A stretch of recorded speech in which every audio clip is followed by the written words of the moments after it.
Professor doctor TS. Aniruddhan, Kerala സർവകലാശാലയിലെ school of physical and mathematical science director.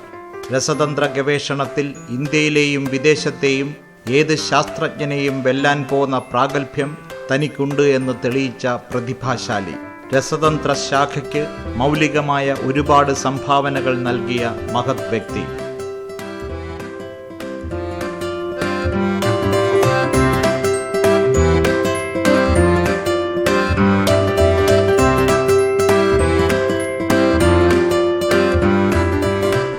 ഇരിപ്പിടങ്ങൾ ഒരുക്കാൻ തയ്യാറല്ലാത്തവരുടെ മുന്നിൽ പരിഭവങ്ങളൊന്നുമില്ലാതെ ഈടും കാമ്പും കാതലുമുള്ള തടിയിൽ സ്വയം സിംഹാസനം തീർത്ത് അതിലിരുന്ന് കാട്ടുകയായിരുന്നു ഡോക്ടർ അനിരുദ്ധൻ.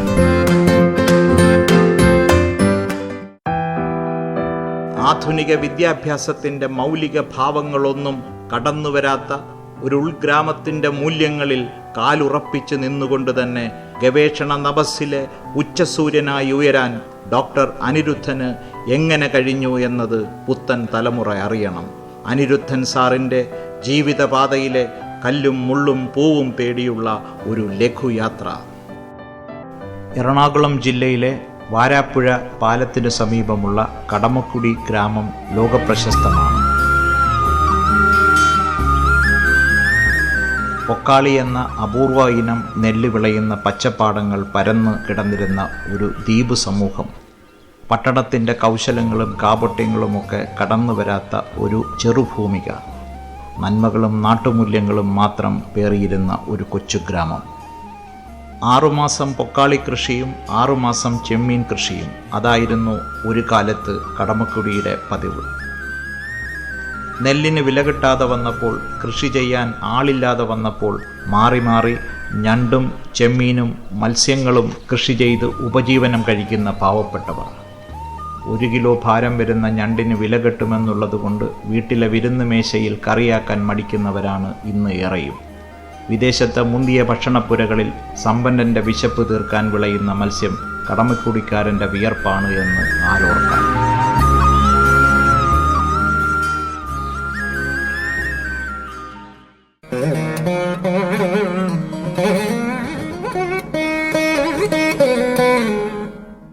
തികഞ്ഞ ഈശ്വരഭക്തിയുള്ള ഒരു വ്യക്തിയാണ് ഡോക്ടർ അനിരുദ്ധൻ.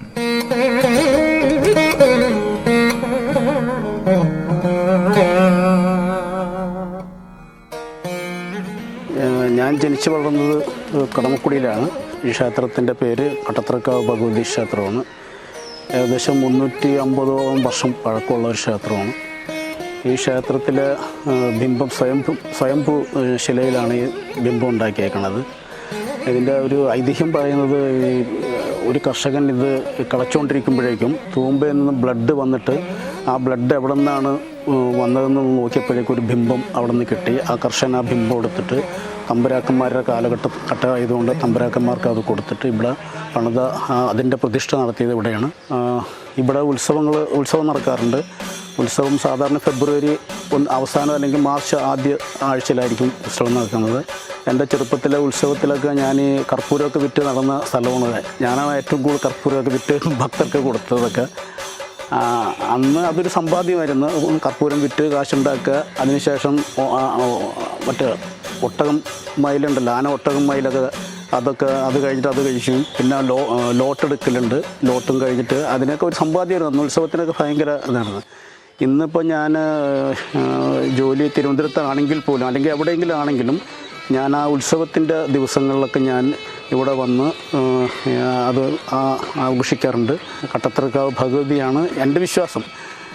ഞാൻ ഈ നിലയിലായതും എനിക്കൊരു നല്ലൊരു ഊർജം തന്നതും എൻ്റെ എല്ലാ അച്ചീവ്മെൻറ്റ്സും എൻ്റെ വിശ്വാസം അവിടെ നിന്ന് ഒരു അനുഗ്രഹം എനിക്കുണ്ടെന്നുള്ളതാണ്. എൻ്റെ റിട്ടയർമെൻറ്റ് കഴിഞ്ഞാലും ഈ നാട്ടിൽ വന്ന് ദിവസവും രാവിലെയും വൈകുന്നേരമൊക്കെ അമ്പലത്തിൽ വരികയും അതിൻ്റെ ഒരു ഐശ്വര്യം വീണ്ടും ഉണ്ടാകാൻ വേണ്ടിയിട്ട് ആണ് എൻ്റെ ഒരു ആഗ്രഹം. ദേവി അത് അനുഗ്രഹിക്കും എന്നുള്ള വിശ്വാസത്തിൽ ഞാൻ വീണ്ടും എന്തായാലും ഇവിടെ തന്നെ വന്ന് തിരിച്ചു വരണം എന്നുള്ള ഒരു ആഗ്രഹമാണ് എൻ്റെ.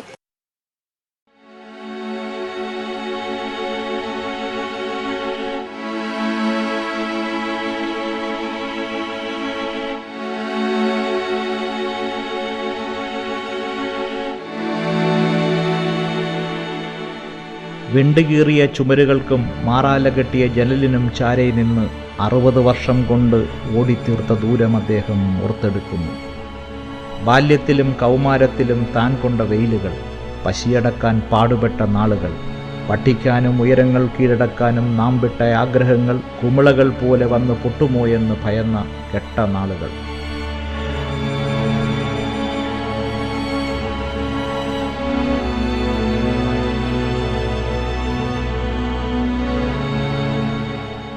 തയ്യത്ത് ശ്രീനിവാസൻ അനിരുദ്ധൻ എന്നതിൻ്റെ ചുരുക്കപ്പേരാണ് TS അനിരുദ്ധൻ.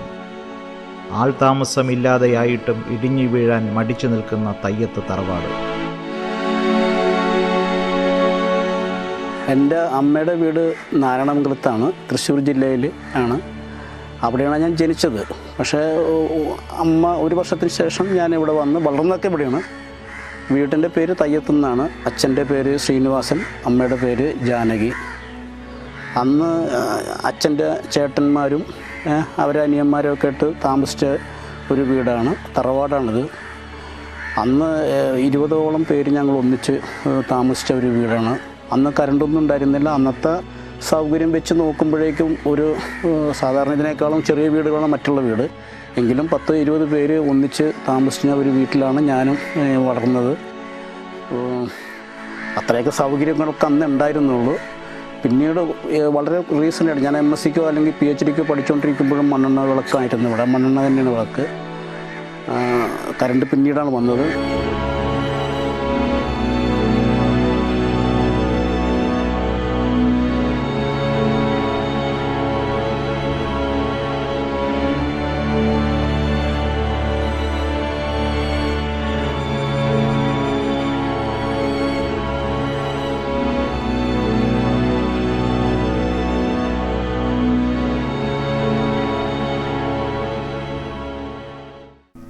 നാരായണമംഗലത്ത് നിന്ന് കടമക്കുടിയിലേക്ക് പറിച്ചു നട്ട ബാല്യത്തിൽ 7ാം ക്ലാസ് വരെ പാടവരമ്പത്തുള്ള പള്ളിവക സ്കൂളിലായിരുന്നു പഠനം.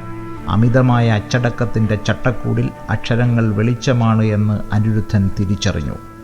വൈദ്യുതി എത്തിച്ചേരാത്ത ഗ്രാമത്തിൽ മണ്ണെണ്ണ വിളക്കിൻ്റെ കരിപുകയും ശ്വസിച്ച് വീട്ടുപാഠങ്ങൾ പഠിച്ച് ഇത്തിരി കഞ്ഞിയും കുടിച്ച് ആ കുട്ടി കിടന്നുറങ്ങി.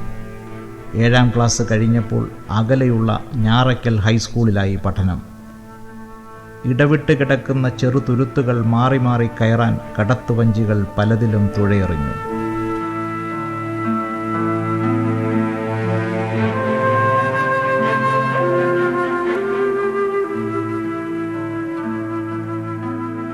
വീടിന് 60 വർഷത്തോളം പഴക്കമുണ്ട്.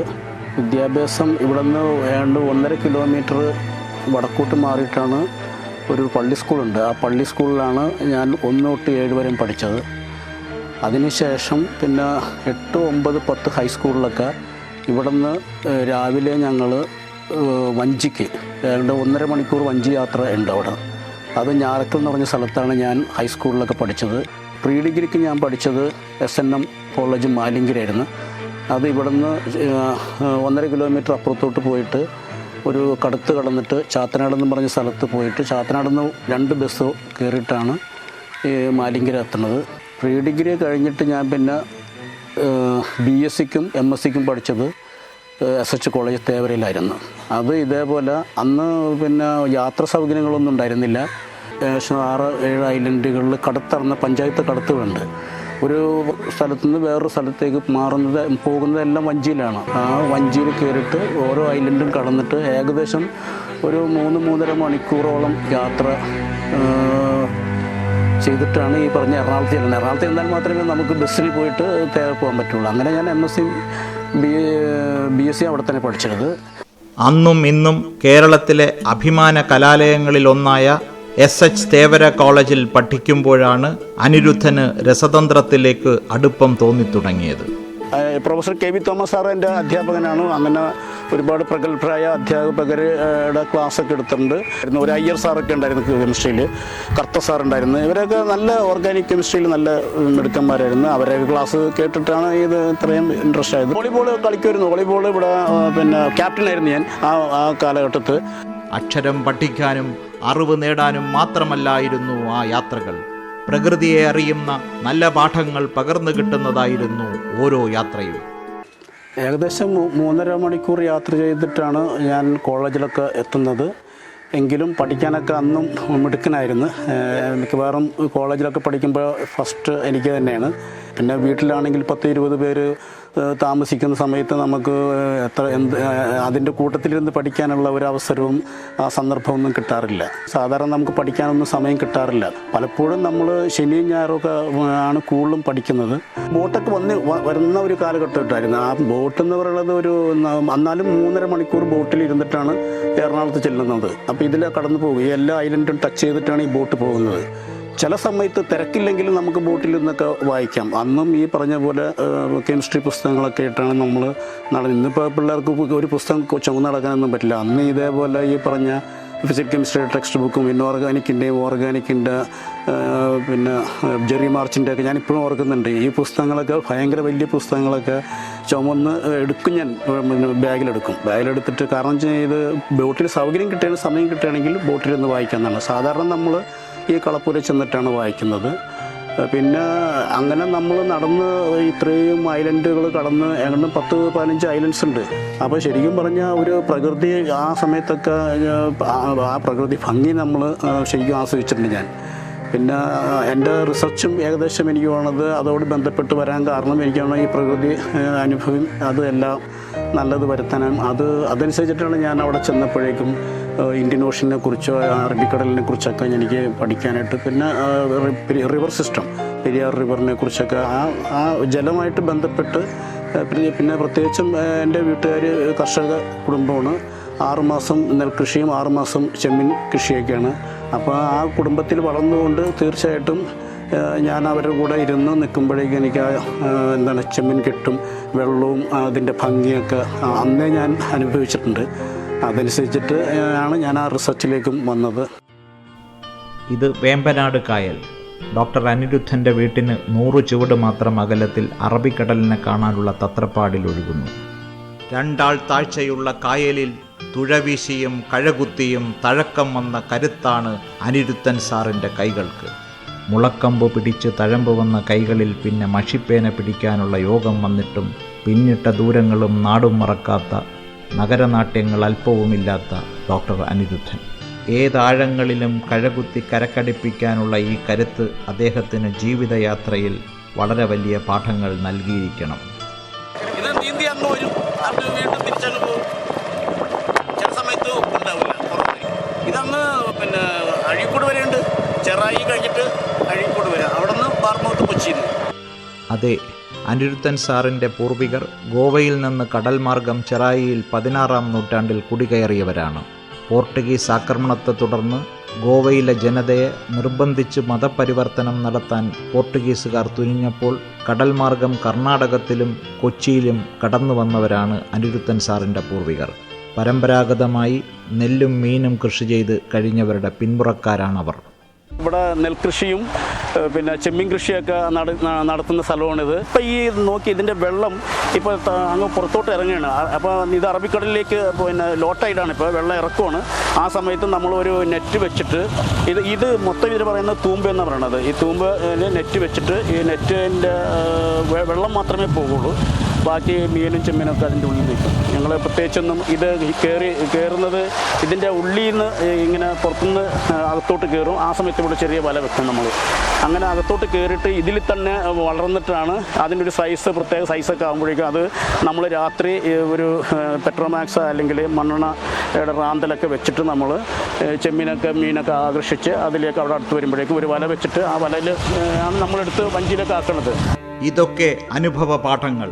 ഒരു സർവകലാശാലയ്ക്കും പകർന്നു തരാൻ കഴിയാത്ത അടിയാളവർഗത്തിൻ്റെ തെളിമയും കാതലുമുള്ള ഗൃഹപാഠങ്ങൾ. ഇതൊക്കെ കൊണ്ടാകണം ഈ മനുഷ്യൻ്റെ അടുത്തു നിൽക്കുമ്പോൾ നൈർമല്യമുള്ള ഒരു സ്നേഹത്തണുപ്പ് നമുക്ക് അനുഭവിക്കാൻ കഴിയുന്നത്. എൻ്റെ കൂട്ടുകാരനും ഞാനൊക്കെ ഇതെല്ലാം നടത്തിയിരുന്ന ഒരു കാലഘട്ടം ഉണ്ടായിരുന്നു. PhD-ക്കൊക്കെ പഠിക്കുമ്പോഴും ഞാനിതൊക്കെ കൃഷിയും ഇതൊക്കെ കൊണ്ട് നടക്കുകയാണ്. ഇപ്പം പിന്നെ ഒട്ടും സമയമില്ലാത്ത കാരണം ഞാനിത് എൻ്റെ അനിയന്മാരെ ഏൽപ്പിച്ചേക്കാണിത്. എൻ്റെ അനിയന്മാർ ഞാൻ പരിചയപ്പെടുത്താം. എൻ്റെ കൂട്ടുകാരനുണ്ട്. ഞാൻ വളരെ ചെറുപ്പം മുതലേ ഒന്നിച്ച് കൃഷിയും കാര്യങ്ങളൊക്കെ നടത്തിയിരുന്ന ആളുകളാണ്. ഇത് എൻ്റെ മൂത്ത അനിയനാണ്. ഇദ്ദേഹത്തിൻ്റെ പേര് സുബ്രഹ്മണ്യൻ എന്നാണ്, ഇളയ അനിയൻ. എനിക്ക് ഇത് 2 അനിയന്മാർ കൂടാണ്ട് ഒരു പെങ്ങളുണ്ട്. പെങ്ങളെ ഞാൻ കല്യാണം കഴിച്ച് അവിടെ പിന്നെ വൈപ്പിൽ കൊടുത്തേക്കാണ്. ഇത് എൻ്റെ ഒരു ഉറ്റ സുഹൃത്ത്. ഞങ്ങൾ വളരെ ചെറുപ്പം മുതൽ തന്നെ ഞങ്ങൾ 2 പേരും ഇവിടെ നടന്ന് കൃഷി ഇതെല്ലാം ചെയ്തിരുന്ന ആളുകളാണ്. ഇവിടെ മാത്രമല്ല, ഈ കൃഷി ചെമ്മീൻ കൃഷിയും നെൽകൃഷിയും ചെയ്തതിന് ശേഷം ഞങ്ങൾ ഈ കാണുന്നതെല്ലാം പിന്നെ ചീനവലയാണ്. ഈ ചീനവലയൊക്കെ ഞങ്ങൾ 2 പേരും ഒന്നിച്ചിരുന്ന് പിന്നെ ചീനവല വലിച്ച് അവിടെ മീൻ പിടിച്ചതൊക്കെ എല്ലാം ചെറുപ്പത്തിലേക്ക് ചെയ്തിരുന്നു ഞാൻ. എങ്കിലും ഞങ്ങൾക്ക് അത് വിട്ടുകൊടുക്കാനായിട്ട്, അല്ലെങ്കിൽ നെൽകൃഷിയോട് നമുക്ക് താല്പര്യമുള്ളതുകൊണ്ട്, നെൽകൃഷി എന്ന് പറഞ്ഞാൽ പൊക്കാളിയാണ്. പൊക്കാളി അരി അറിയാലോ നിങ്ങൾക്ക്. പിന്നെ ഇപ്പോൾ ഏതാണ്ട് 10-100 രൂപയൊക്കെയാണ് കിലോന്. ആ കൃഷി ഞങ്ങളിപ്പോഴും ഞങ്ങൾക്ക് കിട്ടിയ ഷെയറിൽ ഞങ്ങൾ നെൽകൃഷി ചെയ്യുന്നുണ്ട്. കൊച്ചി നഗരം വളരുകയാണ്. കടമക്കുടിയുടെ മണ്ണിനും ജലത്തിനും കണ്ണുവെച്ച് കഴുകന്മാർ ആകാശത്ത് വട്ടം ചുറ്റുന്നു. പാരമ്പര്യ സത്തയെ കാത്തുസൂക്ഷിക്കാൻ എത്ര നാൾ കഴിയുമെന്ന കാര്യത്തിൽ ഡോക്ടർ അനിരുദ്ധനും ആശങ്കയുണ്ട്. ഇത് കളപ്പുര. പൊക്കാളി നെല്ല് പൊൻവിത്തുകളുമായി തലയാട്ടി നിൽക്കുമ്പോൾ കൊയ്യാൻ വരുന്നവർ വിശ്രമിക്കുന്ന കെട്ടിടം. കൂട്ടിവെച്ച ധാന്യങ്ങൾ വള്ളത്തിൽ എടുത്തുകൊണ്ടു പോകും വരെ സൂക്ഷിക്കുന്ന കളപ്പുര. രാത്രിയാണെങ്കിലും നമുക്ക് പെട്രോമാക്സ് അവിടെ കത്തിച്ചിട്ട് അവിടെ അതിൻ്റെ വെട്ടത്തിലൊക്കെ ഇരുന്ന് പഠിച്ചിട്ടുണ്ട് ഞാൻ. കെമിസ്ട്രി ഇവിടെ നിന്നൊക്കെയാണ് പഠിച്ചത് ഞാൻ. ഈ ചെറുപ്പുറത്ത് ആ സൈഡിലൊക്കെ ഇരുന്നിട്ടാണ്. നമുക്ക് ആവശ്യമുള്ള പിന്നെ റാന്തൽ വിളക്ക് ഉണ്ട്. ആ വിളക്ക് ഇവിടെ കത്തിച്ച് വിളക്കിൽ നമുക്ക് പഠിക്കാനുള്ള സൗകര്യങ്ങൾ ഞാനിവിടെ ഉണ്ടാക്കിയിട്ടുണ്ട് അന്നത്തെ കാലത്ത്. ഞാൻ MSc പഠിച്ചുകൊണ്ടിരിക്കുമ്പോഴും കൃഷിയും MPhilലൊക്കെ പഠിക്കുമ്പോഴും കൃഷിയുണ്ട്, നമുക്ക് ചെയ്യുന്നുണ്ട്. ഇന്നും ചേറിലിറങ്ങി കൃഷി ചെയ്ത് ജീവിതം പോറ്റുന്ന രാധാകൃഷ്ണന് ഉറ്റ ചങ്ങാതി ഉയരങ്ങൾ കീഴടക്കിയ കഥകൾ പറയുമ്പോൾ കണ്ണിൽ വെൺതിളക്കം പടരുന്നു.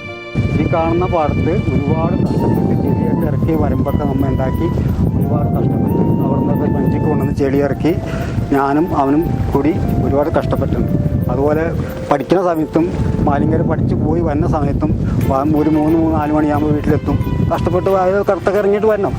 ആ 4 മണിക്ക് വന്നാലും കുറച്ച് നേരം പഠിക്കാമെന്ന് പറയുമ്പോഴത്തേക്കും അപ്പം തന്നെ കോരാന ചീനവര വലിക്കാനോ എന്തെങ്കിലുമൊക്കെ ആയിട്ട് കഷ്ടപ്പെട്ട് അതും ചെയ്യും.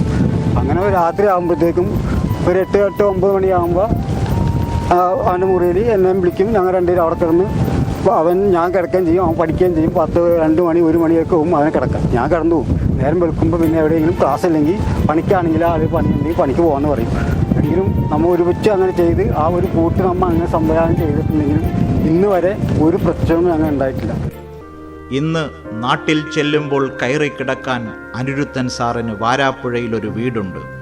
താൻ വളർന്ന സാഹചര്യത്തിലായിരിക്കരുത് തനിക്ക് ശേഷമുള്ള തലമുറ കഴിയേണ്ടത് എന്ന ബോധ്യം അടയാളപ്പെടുത്തുന്ന ഒരു 2 നില വീട്. വെളിച്ചം ധാരാളമുള്ള വീട്. മാറാലപറ്റാത്ത ചുവരുകൾ, ചൂട് കടത്താത്ത ജനാലകൾ, അടച്ചുറപ്പുള്ള വാതിലുകൾ. ഇവിടെ അവർ സന്തുഷ്ടരാണ്. വാരാന്ത്യങ്ങളിൽ എറണാകുളത്ത് താമസമായ മകളും മരുമകനും വന്ന് ഈ വീട്ടിൽ അവർ ഒത്തുകൂടുന്നു, സന്തോഷങ്ങൾ പങ്കുവെക്കുന്നു. വെള്ളവും ചേറും പാടവും കൊയ്ത്തും ചെമ്മീൻ കൃഷിയും മാത്രമായി ജീവിച്ച് കളയാനുള്ളതല്ല തൻ്റെ ജീവിതമെന്ന് അനിരുദ്ധൻ തീരുമാനിച്ചു. അതിന് ഈ ചുറ്റുവട്ടത്തു നിന്നും പുതിയൊരു ഭൂമികയിലേക്ക് മാറണം. പ്രബുദ്ധമായ അറിവ് ആർജിക്കണം. ലോകത്തെ മനസ്സിലാക്കണം. പറഞ്ഞുകൊടുക്കാനും പ്രോത്സാഹിപ്പിക്കാനും അനുഗ്രഹം ചൊരിയാനും അധികമാരും അവിടെ ഇല്ലായിരുന്നു. ഇത് കൊച്ചി സർവകലാശാലയുടെ സ്കൂൾ ഓഫ് മറൈൻ സയൻസ് വിഭാഗം കെട്ടിടം. അനിരുദ്ധൻ സാറിന് ഗവേഷണ രീതിശാസ്ത്രത്തിൻ്റെ നല്ല പാഠങ്ങൾ പകർന്നുകൊടുത്ത ഭൂമിക. ഇവിടെ നിന്നാണ് MPhilലും PhDയും എൻ്റെ പ്രോഗ്രാം ഞാൻ കംപ്ലീറ്റ് ചെയ്തത്. ഇതിൻ്റെ തൊട്ടടുത്ത് മഹാരാജ് കോളേജുണ്ട്. മഹാരാജ് കോളേജിൽ പിന്നെ IASൻ്റെ കോച്ചിങ്ങിന് ഈവനിങ് ക്ലാസ്സാണ്. അത് ആ ഈവനിങ് ക്ലാസ്സിന് വേണ്ടിയിട്ട് ഞാൻ വന്നപ്പോഴാണ് നമ്പീസ് സാറും ജേക്കബ് സാറും പിന്നെ ചന്ദ്രമോഹൻ സാറൊക്കെ കൊച്ചി അവിടെ കേരള യൂണിവേഴ്സിറ്റിയിൽ നിന്നാണ് ഇവർ PhD എടുത്തത്. അപ്പോൾ അവർ വന്ന് ജോയിൻ ചെയ്തതായിട്ട് എനിക്കിവിടെ അറിയാം. അങ്ങനെ ഞാൻ നമ്പീസ് സാറിനെ വന്ന് കാണുകയും PhDക്ക് ഞാനിവിടെ ജോയിൻ ചെയ്യാൻ വേണ്ടിയിട്ട് വന്നതാണ്. അപ്പോഴേക്കും ആ മാസം തന്നെയാണ് ആദ്യത്തെ ബാച്ചിൻ്റെ MPhil ഇവിടെ പിന്നെ തുടങ്ങുന്നതും. അങ്ങനെ MPhilനാണ് പിന്നെ കണ്ടിന്യൂ ചെയ്തത്. അതിനുശേഷം ഞാൻ പിന്നെ നമ്പീസ് സാറിൻ്റെ കീഴിൽ തന്നെ PhDക്ക് ജോയിൻ ചെയ്ത് 1.5 വർഷം കഴിഞ്ഞപ്പോൾ തന്നെ എൻ്റെ PhDയുടെ തീസിസൊക്കെ ഏകദേശം എഴുതി അതിൻ്റെ പബ്ലിക്കേഷനൊക്കെ ആയി. അങ്ങനെ നിൽക്കുമ്പോഴാണ് ഞാൻ കേരള യൂണിവേഴ്സിറ്റി ലെക്ചർ പോസ്റ്റിന് വിളിക്കുകയും അവിടെ ഞാൻ അപ്ലൈ ചെയ്ത് അവിടെ ജോലി എനിക്ക് കിട്ടുകയും പിന്നെ ഞാൻ കംപ്ലീറ്റ് ചെയ്യാനായിട്ട് ഞാൻ കുറേ ശ്രമിച്ച് ഞാൻ പക്ഷേ 1.5 വർഷം കൊണ്ട് കംപ്ലീറ്റ് ചെയ്തുകൊണ്ട് എനിക്ക് തീസ് കൊടുക്കാൻ പറ്റാണ്ട് ഞാൻ അങ്ങനെ പിന്നെ അതിനുവേണ്ടി കാത്തിരിക്കുകയും അന്ന് വൈസ് ചാൻസലർ ഡോക്ടർ ഹർഷേ ഗുപ്ത ആയിരുന്നു. ഡോക്ടർ ഹർഷേ ഗുപ്തയ്ക്ക് ഞാനും എൻ്റെ ഗൈഡ് വഴിക്ക് ഒരു റിക്വസ്റ്റ് കൊടുക്കുകയും ആ റിക്വസ്റ്റിൻ്റെ ബേസിൽ എനിക്ക് തീസിസ് കൊടുക്കാനും അതിൻ്റെ PhD ഓപ്പൺ ഡിഫൻസ് ഒക്കെ ഫിക്സ് ചെയ്യാൻ പറ്റും. യൂണിവേഴ്സിറ്റിയിൽ ഓപ്പൺ ഡിഫൻസ് സ്റ്റാർട്ട് ചെയ്തിട്ട് PhD തീസിസ് സബ്മിറ്റ് ചെയ്തത് ആദ്യം ഞാനാണ്. അപ്പോൾ എൻ്റെ ഓപ്പൺ ഡിഫൻസാണ് ഇവിടെ ആദ്യമായിട്ട് നടന്നത്. ഇന്ന് എല്ലാ ആധുനിക സൗകര്യങ്ങളും പേറി കൊച്ചിയുടെ ഹൃദയഭാഗത്ത് പ്രവർത്തിക്കുന്ന ഈ മഹത്തായ ഗവേഷണ സ്ഥാപനം അത്തരം സൗകര്യങ്ങളൊക്കെ പരിമിതമായ ഒരു കാലത്ത് സംഭാവന ചെയ്ത ഏറ്റവും പ്രശസ്തനായ ശാസ്ത്രജ്ഞനെക്കുറിച്ച് ഇപ്പോഴത്തെ വകുപ്പ് മേധാവി സംസാരിക്കുന്നു. അനന്തൻ സാറാണ് ഇവിടെ എനിക്ക് തോന്നുന്നത് നമ്മുടെ ഒരു മറൈൻ സയൻസ് ലാബ് എല്ലാം സ്റ്റാർട്ട് ചെയ്യുന്നത്. അതുപോലെ ഇവിടുത്തെ ഫസ്റ്റ് PhD ആണ് തോന്നുന്നത്. ഞാൻ എൻ്റെ ജീവിതത്തിൽ ആദ്യമായിട്ട് കേൾക്കണം 1.5 വർഷം കൊണ്ട് PhD കംപ്ലീറ്റ് ചെയ്ത് പോയി എന്നുള്ളത്. അതിവേഗതയിൽ രസതന്ത്ര സമസ്യകളുടെ കെട്ടഴിക്കാനുള്ള അനിരുദ്ധൻ സാറിൻ്റെ അനിതര സാധാരണമായ വൈഭവത്തിൻ്റെ അടിസ്ഥാനം തേടി എങ്ങും പോകേണ്ട കഠിന പരിശ്രമത്തിൻ്റെ എഞ്ചുവടികളൊക്കെ ഹൃദിസ്ഥമാക്കിയത് നമ്പീശൻ സാറിൻ്റെ സവിധത്തിൽ നിന്ന് കൂടിയായിരിക്കണം. ഇതൊന്നുമില്ലാത്ത ഒരു സംവിധാനത്തിൽ ഞങ്ങൾ ഒരുപാട് പബ്ലിക്കേഷൻസൊക്കെ നടത്തിയിട്ടുണ്ട്. അനിരുദ്ധനിൽ തിഷണയുടെ സ്ഫുരണം ആദ്യം തിരിച്ചറിഞ്ഞത് നമ്പീശൻ സാർ. അദ്ദേഹത്തിൻ്റെ ഗവേഷക ഗുരുവാണ് ഡോക്ടർ CG രാമചന്ദ്രൻ നായർ. വടക്കൻ പറവൂരിനടുത്തെ നന്ദികുളങ്ങരയിലെ ഗ്രീഷ്മത്തിലിരുന്ന് ഡോക്ടർ CG രാമചന്ദ്രൻ നായർ ഓർമ്മകളിലൂടെ യാത്ര ചെയ്യുന്നു. നമ്പീശൻ ഇതുപോലെ ഒരു ദിവസം വന്നു. ഞാൻ സെൻറ്റ് തോമസ് കോളേജിലെ ലെക്ചറാണ്. എനിക്ക് റിസർച്ച് ചെയ്യാമെന്ന് ജോസ് പറഞ്ഞാണ് സാറിനെ പറ്റി അറിഞ്ഞത്. ഞാൻ പലപ്പോഴും കൃഷ്ണൻ എന്നാണ് വിളിക്കാറുള്ളത്, എങ്കിലും ഒഫീഷ്യൽ നെയിം നമ്പീശൻ എന്നാണ്. ഒരു സാറ്റർഡേ ഞാൻ പറഞ്ഞു നമുക്ക് കുറച്ച് ഒരു പുതിയ ഓക്സിഡൻ്റായിട്ട് അയഡോസോബെൻസിൻ ഡൈക്ലോറൈഡ് സാറേ മെത്തേഡ് ഒന്ന് പറഞ്ഞു തരാമെന്ന് വെച്ച് ഞാനതിൻ്റെ ഡീറ്റെയിൽസ് എല്ലാം പറഞ്ഞു കൊടുത്തു. തിങ്കളാഴ്ച വരാം സാർ, ഞാൻ വെള്ളിയാഴ്ച പോയിട്ട് തിങ്കളാഴ്ച വരാം, എന്നിട്ട് ചെല്ലാം ശരിയാക്കാം. തിങ്കളാഴ്ച ആൾ വന്നത് ഈ സാധനം കൊണ്ടാണ്. അതിനിടയ്ക്ക് സെൻറ്റ് തോമസ് കോളേജിൽ പോയി അവിടെ നിന്ന് കുറച്ച് അയഡോബെൻസിൻ കിട്ടി. എന്നിട്ട് ഈ വെക്കേഷന് വീട്ടിൽ പോകുന്നതിന് പകരം ലാബറട്ടറി പോയി രാവും പകലും ബുദ്ധിമുട്ടി ഈ അയഡോസോബെൻസിൻ ഡൈക്ലോറൈഡിൻ്റെ ക്രിസ്റ്റൽ കയ്യിൽ കൊണ്ടുവന്നിരിക്കുന്നു. അതാണ് Ambition. He was an extremely intelligent, affectionate, devoted. വാക്കുകളില്ല. അംബീഷൻ്റെ അപ്രതീക്ഷിതമായിട്ടുള്ള അപകട മരണം ഞാൻ റിട്ടയർ ചെയ്യാൻ പോകുന്നതിനടുപ്പിച്ച് കണ്ടാണ്. ഞാനിപ്പോഴും ഓർക്കുന്നുണ്ട്. അന്ന് എനിക്ക് അംബീഷനെ പറ്റി എന്തെങ്കിലും പറയണം, എനിക്ക് വാക്കുകളൊന്നും കിട്ടാതെ എനിക്ക് കുറച്ച് സമയം എടുക്കേണ്ടി വന്നു എന്തെങ്കിലും പറയാനായിട്ട്. അത്ര അൺഎക്സ്പെക്റ്റഡ് സഡൻ കാർ ആക്സിഡൻ്റ് ആയിരുന്നു. അങ്ങനെയാണ് അദ്ദേഹം മരിച്ചു പോയത് ഒറീസയിൽ വെച്ച്. എൻ്റെ ഒരു സ്റ്റുഡൻ്റ് ഉണ്ട്, മിടുക്കനാണ്, ഡിസർവ് ചെയ്യുന്ന ആളാണ്. എന്നാലും സാറൊന്നും ശ്രദ്ധിക്കണം പറഞ്ഞിട്ടാണ് അദ്ദേഹത്തിൻ്റെ പേര് പറഞ്ഞത്. And I remember he did very well in the interview. That was no problem at all. അങ്ങനെ അദ്ദേഹം വന്നു. അതാണ് നമ്പീശൻ്റെ സ്റ്റുഡൻ്റ് ആയതുകൊണ്ട് നമ്പീശൻ സണ്ണും ഇത് ഗ്രാൻഡ് സണ്ണും. നമ്പീശൻ സാറിൻ്റെ പെറ്റ സ്റ്റുഡൻറ്റ് ഞാനായിരുന്നു. ഞാൻ ഡിപ്പാർട്ട്മെൻറ്റിലൊക്കെ വന്നത് സാറിൻ്റെ അനുഗ്രഹത്തോടുകൂടി തന്നെയാണ്. ഞാൻ ഡിപ്പാർട്ട്മെൻറ്റിൽ നിന്ന് സാറ് നഷ്ടപ്പെട്ടതിന് ശേഷം സാറിൻ്റെ അനുഗ്രഹം എന്നും എനിക്ക് ഉണ്ടായിട്ടുണ്ട്. നമ്പീശൻ സാറിന് തുല്യമായിട്ടുള്ള ഒരു സ്ഥാനമാണ് സാറിന് തന്നേക്കണത് ഞാൻ. അപ്പോൾ ഡിപ്പാർട്ട്മെൻറ്റിൽ ഞാൻ സാറിൻ്റെ അനുഗ്രഹത്തോടുകൂടി കയറിയിട്ടുണ്ടെങ്കിൽ തീർച്ചയായിട്ടും ഞാൻ റിട്ടയർമെൻറ്റിൻ്റെ സമയത്തും സാറിൻ്റെ ഒരു അനുഗ്രഹം എനിക്കുണ്ടാകണം.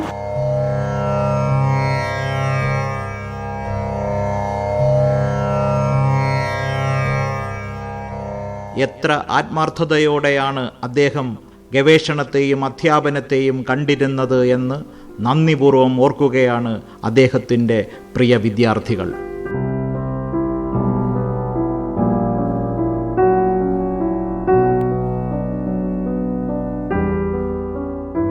He promoted and motivated me, discussed about the avenues of research, even though I was so small as an MSc chemistry student. After completing MSc, he advised me, Shivanandan, you must join for MPhil and there are opportunities for PhD programs. One day you can join as a faculty in somewhere else in a better position. After MSc, I joined as an MPhil student, thereafter as a PhD student under his earnest supervision. Everything started in a small laboratory. Later it becomes one of the best lab in the Department of Chemistry, and where we started our research from simple adsorption science. From that beginning, more than 44 PhDs produced, 75 MPhil produced, and more than 280 publications in national and international journals, and knowledge were dispersed and shared for the entire humanity. Thank you, sir, for all your support and guidance you have given me throughout my research period. You have been such an inspiring guide and a resourceful person, and the critics and comments you have given me throughout my research work has helped me develop into a good researcher, and I still value those points. Your enthusiasm and motivation you show to your students is very inspiring, and you have this special ability to transfer your enthusiasm to your students as well. That's really something I greatly admire about you. I would also like to take this opportunity to thank you for giving me a wonderful reference, without which I would not be at the position that I am right now in. And I also extend my humble gratitude to Ambika Chechi for the warm hospitality she has shown towards we students whenever we were at your house during weekends, stealing some of your personal time discussing about our projects and other research work. As a professor, he was a very interesting person. We still remember that we were running behind him for his lectures on statistical thermodynamics, and he used to tell that there is a lot to learn in every topic. And as you all will definitely stand with me when I tell that you cannot escape his vibrancy and his hardworking nature. In fact, those two qualities really motivated all of us, especially me, so that I was fortunate to take up a teaching profession itself, which is in fact a 24/7 learning profession. So I owe a lot to Professor Anirudhan sir in teaching us many things, quantum mechanics, from till Markov theory he was discussing, and every lecture ends with telling that anybody can do that. So that thrust comes from him, and it really motivated a number of generations, I would say, who had the good opportunity to listen to his lecture. അപ്പോൾ ഞങ്ങളിങ്ങനെ Q ആയിട്ടാണ് സാറിൻ്റെ റൂമിൻ്റെ ഫ്രണ്ടിൽ നിൽക്കുന്നത്. ഒരാൾ കയറി കഴിഞ്ഞ് ഇറങ്ങി അടുത്ത ആൾ പെട്ടെന്ന് നിങ്ങൾ കയറുക. അപ്പം മാഡം വിളിച്ചിട്ട് ചോറുണ്ണാനാണ് വിളിക്കുന്നത്. 2 മണിയായി 3 മണി. സാർ പറയാം ഞാൻ പൈക്ക് കയറി. സാറിന് റൂമിൽ കയറി. 2 വയസ്സിൽ അച്ഛൻ നഷ്ടപ്പെട്ട ആളാണ് ഞാൻ. പക്ഷേ എനിക്ക് ഈ സാറിൻ്റെ അടുത്ത് വന്നപ്പോഴാണ് ശരിക്കും പറഞ്ഞാൽ ഇവിടെ എല്ലാവരും കളിയാക്കും സാറിൻ്റെ മോൾ. ഞാൻ പറയും അതൊക്കെ കേൾക്കരുത്, അതൊക്കെ കേട്ടാൽ എന്നെ ഓട്ടിക്കും. വ്യത്യസ്ത ഭാവങ്ങളും പ്രത്യേകതകളും ഒക്കെയുള്ള നമ്മുടെ ആവർത്തന പട്ടികയിലെ മൂലകങ്ങളെ പോലെയായിരുന്നു ഒരുപക്ഷെ സാറിൻ്റെ വ്യത്യസ്തമായ ഭാവങ്ങൾ. മൃദുവായ സമീപനവും അതുപോലെ ക്രോധവും പെട്ടെന്നുണ്ടാകുന്ന സന്തോഷം, സന്താപം എല്ലാം കൂടി ഉൾപ്പെട്ടുകൊണ്ട് ഒരു കാപട്യങ്ങളും ഇല്ലാതെയുള്ള ഒരു വളരെ സാധാരണക്കാരനായ മനുഷ്യനായിരുന്നു ഞങ്ങളെ സംബന്ധിച്ചിടത്തോളം TSA സാർ. സാർ ഞങ്ങളിലേക്ക് ഞങ്ങൾ പോലും അറിയാതെ സന്നിവേശിക്കപ്പെട്ട ഒരുപാട് വിഷയങ്ങളുണ്ട്. ഏറ്റവും ഭയപ്പെട്ടിരുന്നത് സാറിൻ്റെ ചോദ്യങ്ങളെയായിരുന്നു. ഇപ്പോൾ സെമിനാറൊക്കെയുള്ള സമയങ്ങളിൽ സാറ് വന്നിരിക്കും, ഒരുപാട് ചോദ്യശരങ്ങൾക്ക് മുന്നിൽ ഉത്തരം മുട്ടി നിൽക്കുന്ന ഞങ്ങളുടെ ഒരു അവസ്ഥ. സാർ അന്ന് ചോദിച്ച ആ ചോദ്യങ്ങൾ കൊണ്ട് ഞങ്ങളുടെ ജീവിതത്തിലുണ്ടായ മാറ്റങ്ങൾ മനസ്സിലായത് ഞാനൊരു ഗവേഷകനായപ്പോഴാണ്. സാർ കെമിസ്ട്രി ഡിപ്പാർട്ട്മെൻറ്റിലെ വിദ്യാർത്ഥികളുടെ മാത്രം അധ്യാപകനല്ല, ക്യാമ്പസിലെ എല്ലാ വിദ്യാർത്ഥികളുടെയും അധ്യാപകനായിരുന്നു. എൻ്റെ വൈഫ് ലാബിൽ റിസർച്ച് ചെയ്യുമ്പോൾ ലാബിൻ്റെ റിസൾട്ട് കാണിക്കാൻ വേണ്ടി എന്നും വൈകിട്ട് ഞാൻ എൻ്റെ വൈഫിൻ്റെ കൂടെ അനിരുദ്ധൻ സാറിൻ്റെ വീട്ടിൽ പോകുമായിരുന്നു. അപ്പോൾ സാർ എൻ്റെ വൈഫിന് കൊടുക്കുന്ന നിർദ്ദേശങ്ങളും ഉപദേശങ്ങളും ഞാൻ വെളിയിൽ നിന്ന് ശ്രദ്ധിക്കുമായിരുന്നു. സാർ പറയുന്ന നിർദ്ദേശങ്ങൾ എൻ്റെ ജീവിതത്തിൽ പ്രാവർത്തികമായി ആക്കിയപ്പോൾ എനിക്ക് നല്ലവണ്ണം PhD thesis എഴുതാൻ സാധിച്ചു. തൃപ്പാദപുരം നിവാസികൾക്ക് ഏറെ പ്രിയപ്പെട്ടവനാണ് അനിരുദ്ധൻ സാർ. തിരക്കുകൾക്കിടയിലും കുടുംബവേദിയുടെ എല്ലാ പ്രവർത്തനങ്ങളുടെയും മുൻനിരയിൽ സാർ ഉണ്ടാകും. ഞങ്ങളോടൊപ്പം നിന്ന് പ്രവർത്തിക്കുന്ന ഒരു മനുഷ്യനാണ് ഡോക്ടർ അനിരുദ്ധൻ. സാറൊരു പ്രൊഫസറായിട്ടല്ല, സാറ് ഒരു സാമൂഹ്യ പ്രവർത്തകനും കൂടിയാണ്. MSc കഴിഞ്ഞ് ഇന്ത്യയിലെ പല നഗരങ്ങളിലും ജോലി അന്വേഷിച്ച് കറങ്ങി. വാടകമുറി എടുക്കാനുള്ള പാങ്ങില്ലാത്തതിനാൽ ഹൗറ പാലത്തിന് കീഴെയും റെയിൽവേ പ്ലാറ്റ്ഫോമുകളിലും തണുപ്പ് പുതച്ച് കിടന്നുറങ്ങിയിട്ടുണ്ട്. ഒടുവിൽ നാട്ടിൽ മടങ്ങി വന്ന് കുട്ടികളെ പഠിപ്പിക്കാൻ ഒരു ട്യൂഷൻ കേന്ദ്രം തട്ടിക്കൂട്ടി.